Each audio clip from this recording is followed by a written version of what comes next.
আসসালামু আলাইকুম ওরহমতুল্লাহি ওবারাকাতুহু।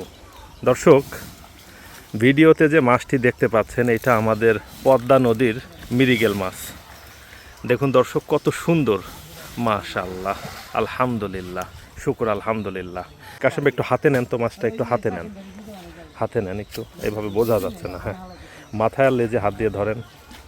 এটার গায়ের কালারটা দেখুন, অসম্ভব রকমের সুন্দর। দেখুন দর্শক, ভিডিওতে আমরা সব সময় বলি যে পদ্মা নদীর মাছ দেখতে সুন্দর।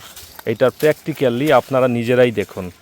লেজে একটু ময়লা লেগেছে, লেজটা দেখেন কতটা প্রশস্ত, কতটা চড়া। লেজটা একটু ধরেন তো, হাত দেন, লেজের নিচে হাত দেন, না হলে বোঝা যাবে না যে কত ছড়ানো। দেখুন দর্শক, আলহামদুলিল্লাহ, কত সুন্দর, মাশাআল্লাহ। এই মাছটা অনেকক্ষণ আগে ধরা হয়েছে, মারা গিয়েছে, না হলে আরও সুন্দর লাগতো দেখতে, মাশাআল্লাহ।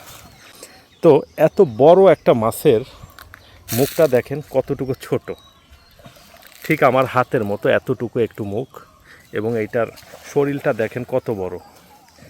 এই মাথাটা অনেক ছোট হওয়ার কারণে কিন্তু এই মাছটার বডি ওয়েট ভালো হয়েছে। সব মিলিয়ে আমি যদি বলি যে এক কথায় আলহামদুলিল্লাহ, দারুণ লেভেলের একটা মাছ।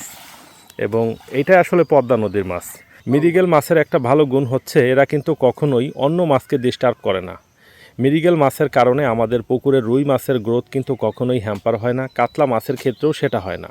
তবে পুকুরের তলদেশে অন্যান্য যে সকল মাছ আছে, যেমন ধরেন কারফিউ মাছ থাকলে রুই মাছের প্রোডাকশন খরচ অনেক বেড়ে যায়। কালীবাউস মাছ থাকলেও কিছুটা বেড়ে যায়, তবে কালীবাউস মাছ তো অনেক দামি মাছ, ওইখানে আবার কোনো সমস্যা হয় না। এই জন্যই আসলে মৃগেল মাছটা অত্যন্ত ভালো।